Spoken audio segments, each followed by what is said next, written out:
오늘 본문 말씀은 구약의 아모스서입니다. 하나님께서 아모스에게 5가지 환상을 보여주셨습니다. 메뚜기 환상, 불의 환상, 그 다음에 달인줄 환상, 여름실과 한 광주리 환상, 또 성전이 파괴되고 수많은 백성들이 죽는 환상을 보여주셨습니다. 하나님께서 아모스에게 이렇게 5가지 환상을 보여주신 이유가 뭘까요? 그 이유는 앞으로 그런 일들이 일어날 것이다. 5가지 환상은 재앙입니다. 환난입니다. 감당할 수 없는 그러한 고난입니다. 그것을 대비하라라는 것입니다. 구약에 있는 사람들, 지금도 아프리카에서 농사를 짓고 있는 고대 그 근동의 지역에서 살고 있는 사람들에게 메뚜기 재앙은 큰 재앙입니다. 농부들이 열심히 농사를 짓고 이제 추수를 기다릴 쯤에 메뚜기 떼가 일어나가지고 그 지역을 습격하게 되면 곡식은 하나도 남아나지 않고 심지어 그 마을에 있는 모든 풀은 다 사라지는 것입니다. 그 정도로 무서운 게 메뚜기 재앙입니다. 그런 재앙이 한번 오면은 먹을 것이 없고 다 굶어 죽을 수밖에 없는 형편입니다. 또 불의 환상이 있죠. 우리가 소돔과 고모라를 보면 불의 환상이, 그러한 재앙이 얼마나 큰 고통인가 알 수 있습니다. 하나님께서 유황과 불로 소돔과 고모라를 치셨고 한순간에 그 도시가 사라져 버립니다. 이것이 불의 재앙입니다. 또 3번째 보여준 달인줄 환상은, 달인줄이라고 하는 것은 건축을 할 때, 건물을 지을 때 필요한 것입니다. 높은 곳에서 줄을 내려가지고 수직으로 기준을 삼는 것입니다.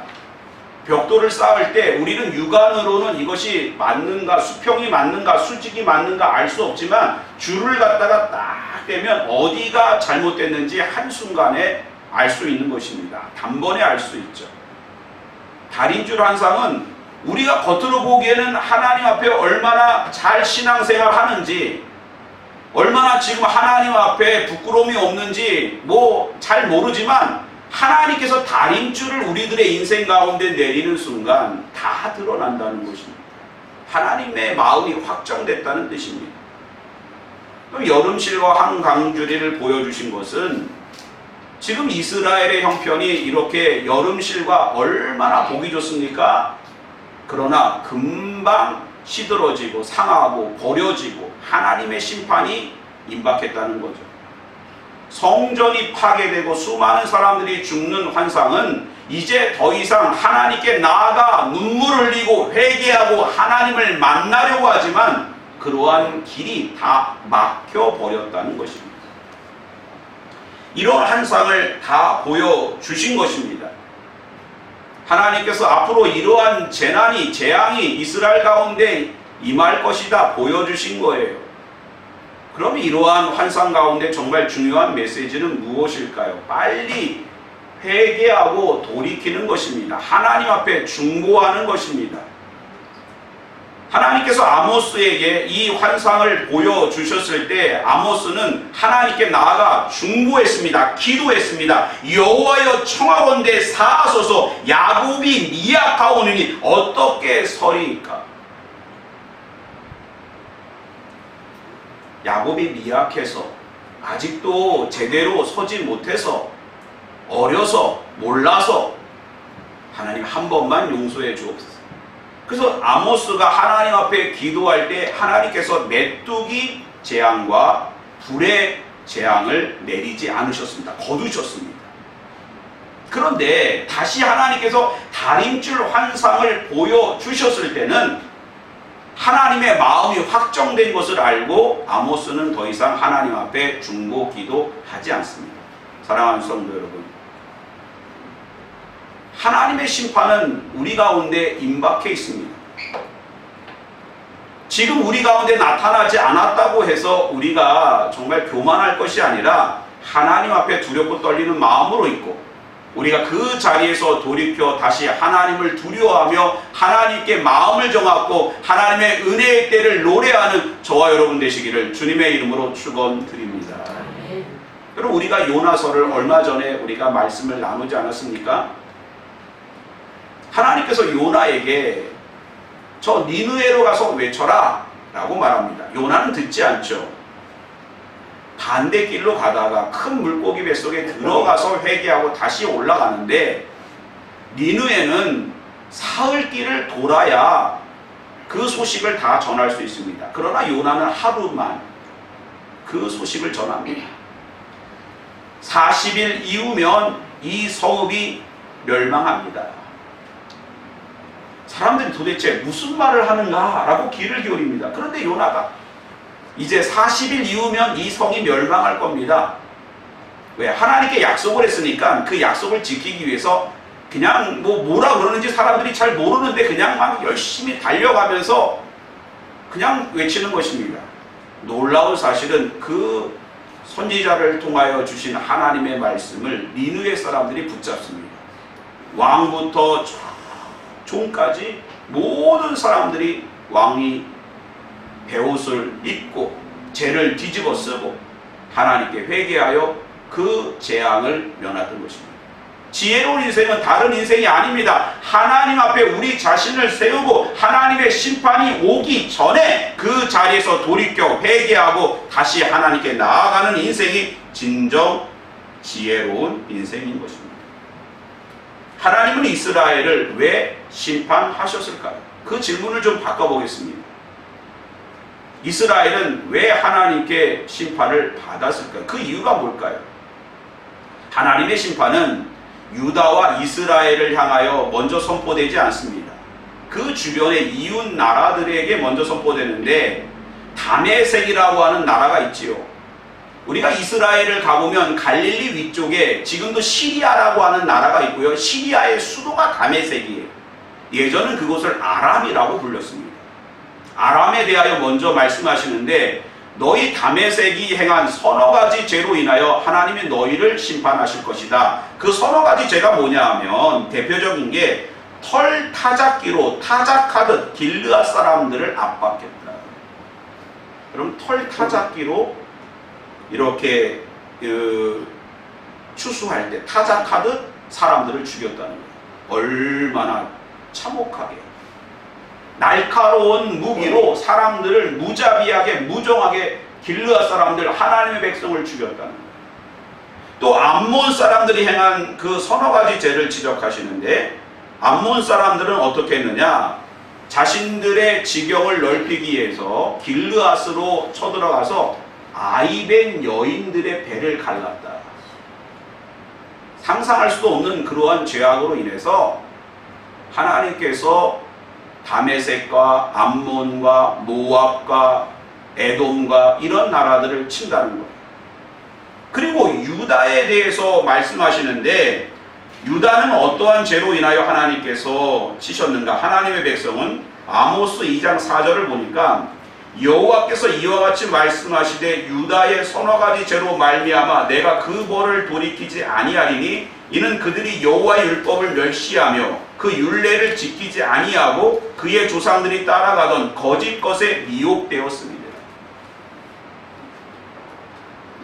유다와 이스라엘의 서너 가지 죄는 어디에서 출발하느냐? 너희가 하나님의 말씀을 듣지 않았다, 지키지 않았다, 우상 숭배했다라는 거예요. 다른 민족들은 너희가 잔혹하게 사람을 죽였다, 무정하다, 비인간적이다, 비인격적이다, 너무너무 악하다. 그런 죄로 인하여 심판했지만 하나님의 백성은 하나님의 말씀을 듣지 못했다, 지키지 않았다, 우상 숭배했다, 영적인 것을 말씀하고 있습니다. 그러면 하나님의 백성은 비윤리적으로 살아도 되는가? 세상에서 손가락질 받으며 살아도 죄가 없는가? 그것이 아니라 우리는 그만큼 책임이 있다는 거예요. 우리는 하나님의 말씀도 잘 지켜야 되고 세상에서도 본이 되어야 하는 것입니다. 또 가만히 보면 우리가 하나님의 말씀만 잘 듣고 순종하고 말씀 가운데 살면요, 세상에서 다 본이 돼요. 믿음 좋은 사람이 세상에서도 거룩한 영향력을 미치는 경우가 얼마나 많이 있습니까? 그러나 하나님의 백성이 말씀을 거부하고 우상 숭배하고 하나님께 드리는 그 자리를, 예배의 자리를 더럽히면 소망이 없다는 것입니다.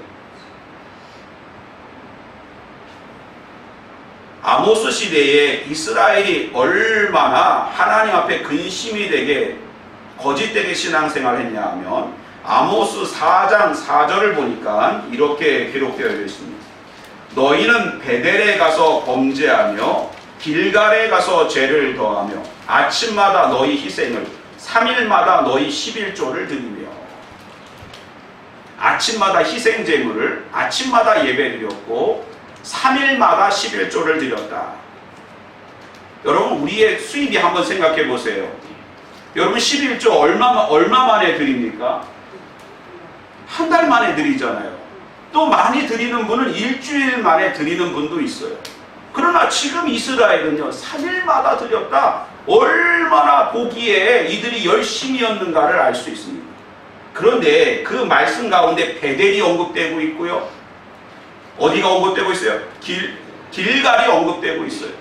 베델에는 금송아지가 있었습니다. 길갈은 우상숭배가 가득한 도시였습니다. 이러한 모든 행위가 열심을 내고 하나님 앞에 예배드리고 헌금하고 찬양하며 감사하며 전도하며 헌신하며 봉사하며 그러한 모습이 보이지만 전혀 하나님을 향한 온전한 마음을 향한 것이 아니라 우상숭배의 마음으로 드렸다는 것입니다. 하나님과 전혀 무관한 신앙생활하는 거예요. 여러분의 신앙생활은 뭘 한 가지를 하더라도 하나님께 마음을 모으시기 바랍니다. 하나님 바라보고 하세요. 사람 보고 하지 마세요. 사람 의식하고 하지 마세요. 그건 외식이 되는 것입니다. 하나님 그래서 이러한 모든 것을 받으시지 않으신 거예요. 또 아모스 8장 5절을 한번 보세요. 오늘 본문의 8장 11절에 있는 말씀이죠. 거기를 보면 이렇게 또 기록되어져 있습니다. 너희가 이르기를 월삭이 언제 지나서 우리가 곡식을 팔며 안식일이 언제 지나서 우리가 밀을 내게 할고 예발을 작게 하고 세계를 크게 하여 거짓 저울로 속이며 라고 했습니다. 누가요? 이스라엘이, 하나님의 백성입니다. 하나님의 자녀라고 말하는 사람들이 이런 일을 했다는 것입니다. 무슨 뜻일까요? 월삭이라고 하는 것은 한 달의 첫 번째 날을 하나님 앞에 나가 예배드린 거예요. 제사드린 거예요. 안식일은 7일마다 이스라엘 백성이 안식일 절기를 지킨 거예요. 그런데 무슨 말을 하느냐? 야, 월삭이 어제 한 것 같은데 또 돌아왔네. 안식일이 어제 예배드린 것 같은데 또 돌아왔어요. 여러분, 오늘 아침에 눈을 뜨면서 이런 마음을 가졌다면 당시의 이스라엘과 그렇게 다르지 않다는 거예요. 하나님의 백성인데, 아유, 제가요 교회 장로입니다. 제가요 교회 집사예요. 속이지 않아요. 그리고서 더 속인 눈덩이를 치는 겁니다. 그런데 이러한 모습이 가만히 보면 아모스가 예언하던 당시의 이스라엘의 모습과 오늘날 한국교회의 모습이, 우리들의 모습이 얼마나 이렇게 일치하는지 몰라요. 왜 이렇게 하나님께 드리는 헌금은 많으며, 왜 이렇게 또 주일은 금방 돌아오며, 왜 이렇게 우리가 또 하나님 앞에 하는데 왜 이렇게 많은 부분에서 사람을 의식하며 온전히 하나님만 바라보지 못하는 그러한 우리들의 모습 속에서 아모스 시대의 이스라엘이 연상되는 것은 왜일까요? 그런데 이 아모스 시대에 이스라엘이 왜 하나님의 심판을 회개하지 않았고 중간에 돌이키지 못했는가? 그 이유가 어디에 있었을까요? 바로 여름실과 한 강주리의 환상 가운데 그 답이 있습니다. 여러분, 한번 시장에 나가보세요. 요즘 과일이 얼마나 싱그럽습니까? 얼마나 수박과 참외와 포도와 복숭아와 자두가 한 입 베어 먹고 싶을 정도로 얼마나 보기가 좋습니까? 그러나 그렇게 아무리 보기 좋아도 며칠만 이렇게 여름 햇볕에 놔둬보세요. 금방 상합니다. 배탈 납니다. 탈이 나고 말아요. 당시에 이스라엘이 이와 같았습니다. 겉으로는 얼마나 부귀와 번영과 이러한 부와 명성을 얻었는지 모릅니다. 아시리아가 아람을 계속해서 공격할 때에 이 아람이 약화되자 북왕국 이스라엘 여로보암 2세 때에 이스라엘이 그 다메섹으로 쳐들어가서 거기를 차지해버렸습니다. 당시의 영토가 그 하맛 어기부터 아라바, 오늘날의 사해, 여메까지 그 영토가 이스라엘이 그건 남유다 빼고요. 북왕국 이스라엘이 차지했습니다. 이 정도로 영토가 넓었을 때가 언제인가? 바로 다윗과 솔로몬 시대가 그런 시대였다는 거예요. 겉으로 보기에는 너무너무 화려합니다. 겉으로 보기에는 너무 번창과 번영과 부와 명예와 이 모든 것들이 가득 찹니다. 곳간마다 차고 넘칩니다. 그러므로 이건 하나님께서 축복해 주신 거야. 하나님의 축복은 영원한 거야. 이런 영원함이 계속 지속될 거야. 이런 교만을 떨다가 하루아침에 하나님의 심판으로 인해서 멸망하게 된 것입니다. 지금 우리 형편을 보세요. 한국을 보십시오. 한국 교회를 보십시오. 1인당 국민 그러한 소득이 35,000불의 시대를 살고 있습니다. 전 세계에서 이렇게 1인당 국민 소득이 많은 나라는 10개밖에 되지 않습니다. 우리나라가 10위에 올라가 있어요. 얼마나 대단합니까? 불과 몇십 년만 전만 해도 원조를 받아야 했고요. 먹거리를 때마다 걱정해야 됐고요. 살 집이 없어서 산 위에다가 판잣집을 져야 됐고요. 마실 물이 없어서 한강 가서 물을 길어와야 됐고요. 이런 시대에 살았던 우리가 지금 전 세계에서 10번째로 잘 사는 나라가 됐으니 얼마나 큰 축복을 받았습니까? 이 모든 것이 하나님의 축복임을 알고 있습니다. 예수를 믿는 사람이든 믿지 않는 사람든 어쨌든 우리나라가 잘 살게 된 이유는 복음이 들어온 이후부터 이 땅이 예수를 영접한 이후부터 잘 살고 있다고 모든 사람들이 공히 이야기를 합니다. 그런데 그것이 혹 여름실과 한강줄이는 아닐까요? 하나님의 심판이 이미 우리 가운데 시작되었고 의인 한 명을 찾고 계신데 우리는 여전히 하나님의 축복 가운데 있다. 한국교회는 하나님께 너무 많은 복을 받았다. 이러한 교만 가운데 있다가 한순간에 멸망하는 것은 아닐까요? 우리는 여름실과 한강줄의 인생은 아닙니까? 여러분의 곳간이 채워져 있고 여러분의 주머니가 채워져 있고 여러분의 자녀들이 은혜 가운데 잘 살고 여러분이 안식할 집이 있고 그런 상황 속에서 하나님의 심판은 저 멀리 있는 다메섹이나 하나님의 심판을 받지 암몬이나 모압이 받지 우리가 왜 받을 이유가 어디 있냐고 이런 교만 떨다가 한순간에 하나님의 심판 앞에 이르는 것은 아닐까요? 잘 묵상해야 될 것입니다. 그런 시대에 살고 있는 것입니다.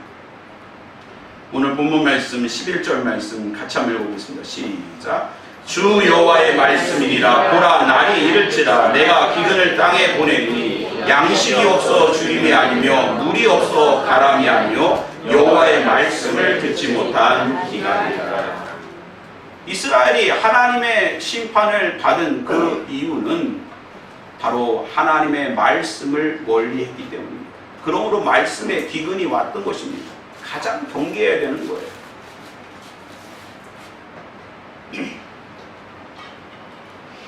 우리는 다시 하나님의 말씀 앞으로 돌아가서 하나님의 말씀으로 씨름하는 그 자리가 있어야 되는 것입니다. 그 이유가 뭘까요? 첫 번째로 하나님의 백성은 떡으로만 살 수 없습니다. 하나님의 자녀는 떡으로만 우리가 밥 먹고만 살 수는 없는 거예요. 저희 집에 보면은요 어항이 하나 있는데 아주 우리 아이가 막내 아이가 그 초등학교에서 금붕어 하나를 얻어왔는데 그걸 키우다 보니까 이놈이 죽지 않고 지금 몇 년을 사는 거예요. 어항 하나에 금붕어 한 마리 있습니다. 그런데 이 금붕어가요, 아침이면 사람이 이렇게 다가가잖아요. 그러면 밥 달라. 또 그래도 밥을 안 주면 그 어항 벽을 두드립니다. 그래서 물고기도 IQ가 있구나 이런 생각이 듭니다.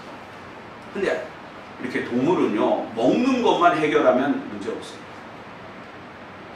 그런데 우리는요, 이 땅에 떡만 해결된다고 잘 사는 게 아니에요.